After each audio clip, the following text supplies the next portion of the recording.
Bem-vindo ao Impérios da Fortuna. Hoje, você vai ouvir uma das histórias mais impressionantes já escritas sobre riqueza, poder e ambição humana.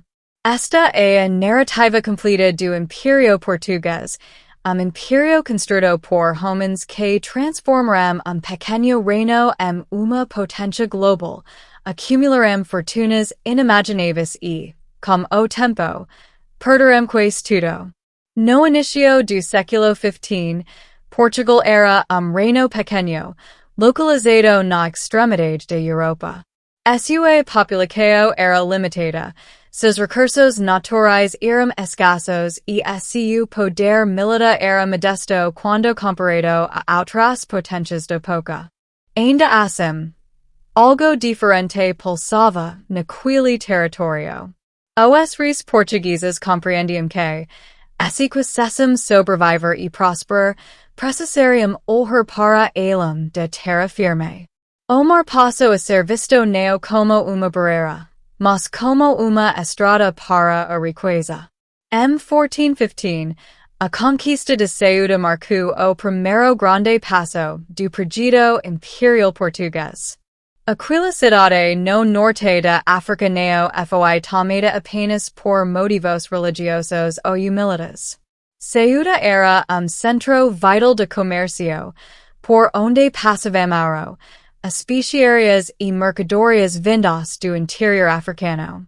Ao conquistar Ceuta, Portugal percebeu que controlar rotas comerciais poderia gerar mais riqueza do que qualquer expansão territorial na Europa. Foi nesse contexto que surgiu a figura central da ascensão portuguesa, o infante Dom Henrique, conhecido como Henrique, o navigador. Ele entendeu que o verdadeiro poder não estava apenas na força das armas, mas no conhecimento. Sob sua influência, Portugal investiu em cartografia, astronomia, construção naval e navegação. Cada expedição marítima era investimento de alto risco, financiado pela coroa e por comerciantes que sonhavam com lucros extraordinários. Durante décadas, os navegadores portugueses avançaram lentamente pela costa africana. Superaram o Cabo do Bojador, que durante séculos foi considerado o limite do mundo conhecido. Cada novo território alcançado trazia consigo ouro, marfim e novas possibilidades comerciais. A riqueza começou a flor para Lisboa, fortalecendo a coroa e incentivando ainda mais explorações. O grande ponto de virada aconteceu em 1498, quando Vasco da Gama chegou à Índia contornando o Cabo de Boa Esperança. Essa viagem mudou o curso da história mundial.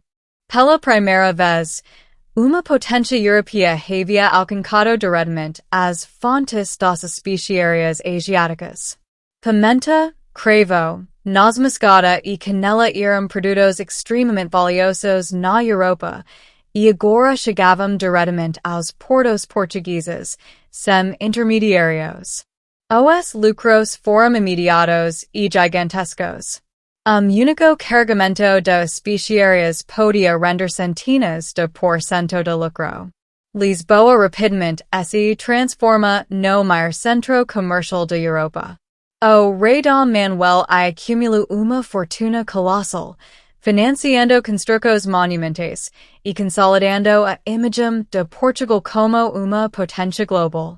A elite portuguesa, formada por nobres, banqueiros e grandes comerciantes, viveu período de riqueza sem precedentes.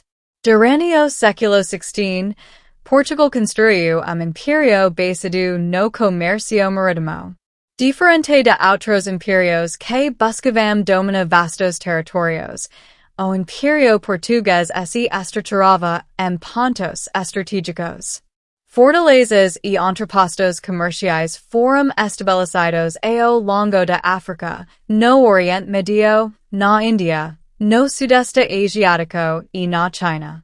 Goa tornou-se o centro administrativo do Império no Oriente, Malacca garantiu o controle das rotas do Sudeste Asiático e Macau abriu as portas do comércio com a China.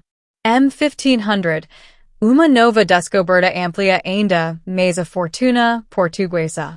As terras que mais tarde seriam chamadas de Brasil inicialmente não despertaram grande interesse, mas logo revelaram potencial econômico imenso. Primeiro como exploração do pau-brasil, depois como projeção de cucar larga escala, o Brasil se tornou uma peça fundamental do Império. No século XVIII, a descoberta de ouro e diamantes Minas Gerais transforma a colônia na maior fonte de riqueza de Portugal. No auge, o Império Português conectava Europa, África, Ásia e América. Uma pequena nação controlava algumas das rotas comerciais mais lucrativas do mundo. A riqueza se concentrava nas mãos de poucos homens, que viviam luxo extremo enquanto o Império parecia invencível. No entanto, por trás dessa prosperidade, surgiam sinais de fragilidade. Manter Império espalhado por oceanos exigia recursos imensos. Frotas precisavam ser protegidas contra paradas e potentes rivais. Fortalezas precisavam ser mantidas. Guerras constantes drenavam os cofres do Estado. Ao mesmo tempo, Portugal tornou-se excessivamente dependente das riquezas coloniais. O país produzia pouco internamente e importava quase tudo, sustentado pelo fluxo continuo de ouro e especiarias. O momento decisivo de queda começou em 1578, quando o jovem rei Dom Sebastião decidiu liderar uma expedição militar no norte da África. Movido por ambição e pelo desejo de glória, ele acreditava que uma grande vitória fortaleceria ainda mais o Império. A Batalha de Alcácer, no entanto, foi desastre absoluto. O rei morreu, grande parte da nobreza portuguesa foi dizimida e o país fica sem herdeiro direito. Essa tragédia levou à perda da independência portuguesa e ao início da União Ibérica, período em que Portugal foi governado pela Espanha. Durante 60 anos, o Império Português foi arrestado para conflitos que não eram seus. Inglaterra e Holanda aproveitaram a fraqueza para atacar e conquistar diversos possessos portugueses, especialmente no comércio asiático. Mesmo após recuperar a independência em 1640, Portugal nunca mais voltou ao seu antigo esplendor. O Império continuava existindo, mas agora lutava para se manter. No século XVIII, o ouro brasileiro true novo fôlego financeiro.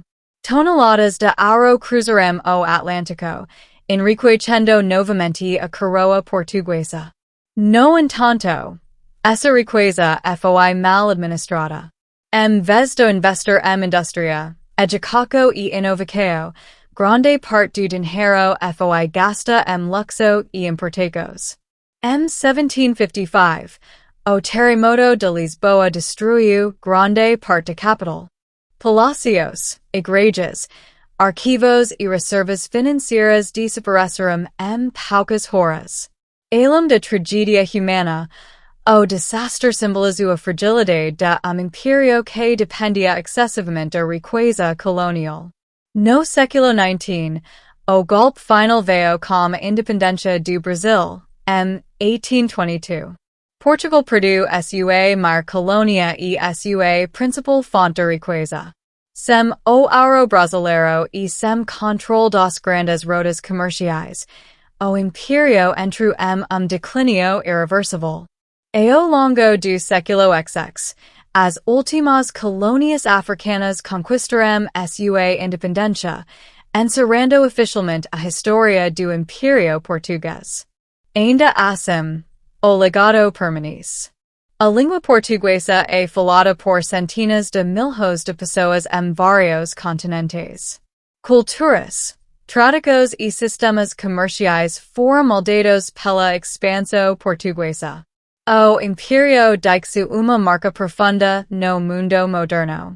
A história do Império Português é uma lição poderosa sobre riqueza e poder.